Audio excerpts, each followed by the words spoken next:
In the episode's beginning, we revisit events from 3 years ago.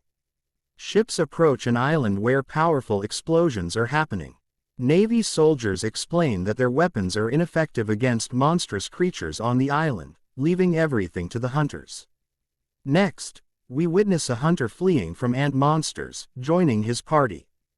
Despite their efforts, the group faces a relentless attack from a swarm of ant monsters. None of the hunters can hold their ground. A magician warns that their ranks aren't sufficient to defeat the monsters. Just then, S-rank hunters arrive, saving them. The relieved hunters realize that their lives are now safe. Minobi heals the injured hunters, and Fuki and Shirakawa successfully defeat the ant monsters. A leader ant emerges, but Fuki and Shirakawa, with their enhanced powers, easily defeat it. Subsequently, a group of white ant monsters attacks. Shirakawa powers up, and Fuki uses a large magic spell to swiftly defeat the entire swarm. Later, we witness another S-rank hunter named Mogami battling ant monsters in the city alongside other hunters. He effortlessly defeats low-level ants with his fire magic and continues to fight against the stronger white ants with the rest of the hunters. The narrative then shifts to 10 years ago when a gate connecting this world to another opened, releasing dangerous monsters immune to ordinary weapons. People with awakened powers, known as hunters, combat these monsters. Hunters are ranked from S to E, and once a person's power is awakened, it cannot be reawakened. The story then jumps to the present, where a construction site is observed. A man enjoys coffee, and the coffee seller wishes him good luck for his raid. The man's old friend Kuga appears, mentioning that he left the area to avoid becoming a hunter. Kuga reveals that he is now married, and they are expecting their second child. The man, identified as Kuga, contemplates earning money through hunting again, acknowledging that his skills have weakened over time. Shun then arrives, and Mishima thanks him for coming. Everyone is happy to see Shun. Kuga asks Mishima if Shun is the strongest hunter here, to which Mishima replies that Shun's nickname is the world's weakest. He humorously adds that Shun is so weak that even in the easiest E-rank dungeon, he gets injured.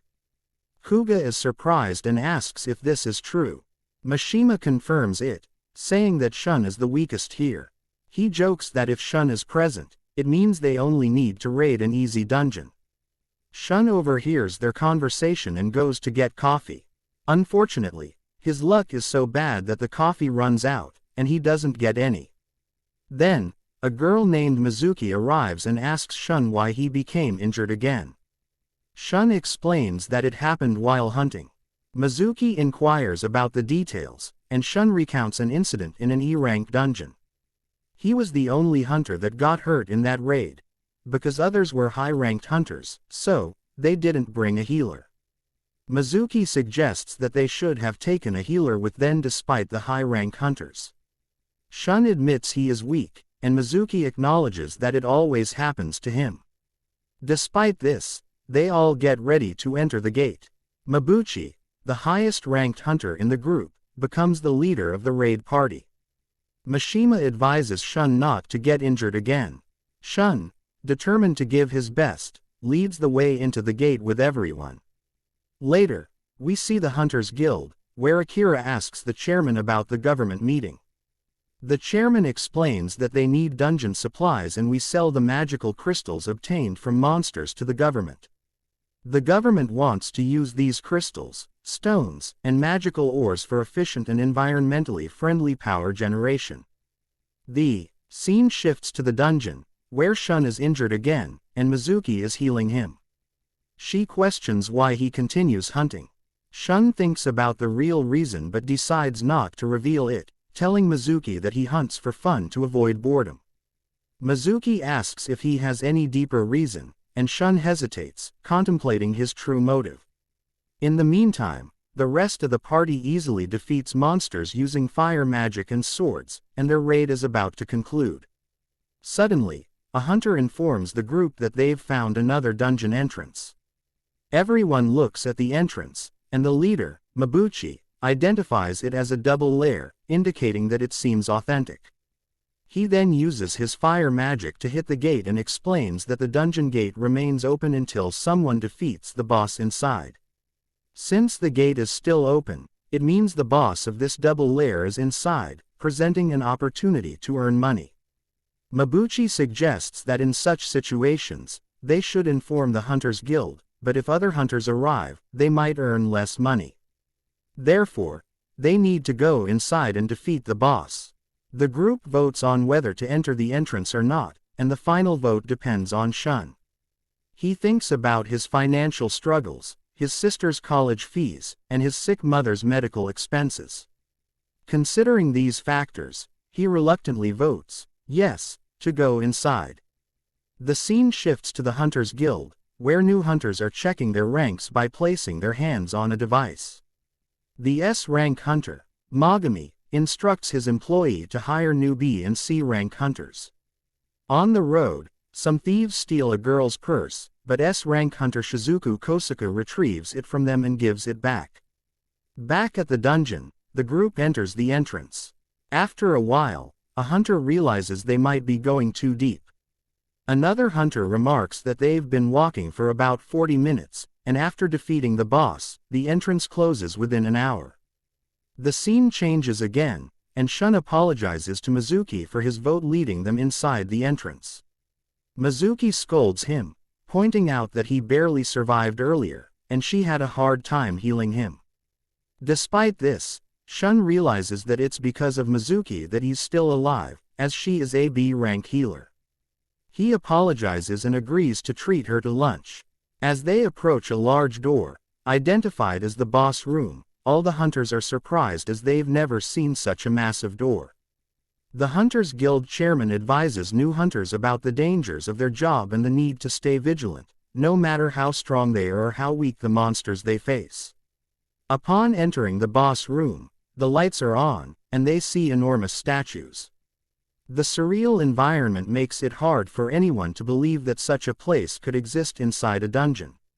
Shun notices that the statues are peculiar, with everyone holding something in their hands, and he senses that someone might be watching them. Then everyone sees the largest statue in front, appearing as the boss. Some hunters express disbelief, stating that nothing here looks like monsters. Suddenly, a hunter notices a magic seal and informs their leader. The leader reads the seal, revealing 3 commands: worship the Lord, praise the Lord, and prove your faith.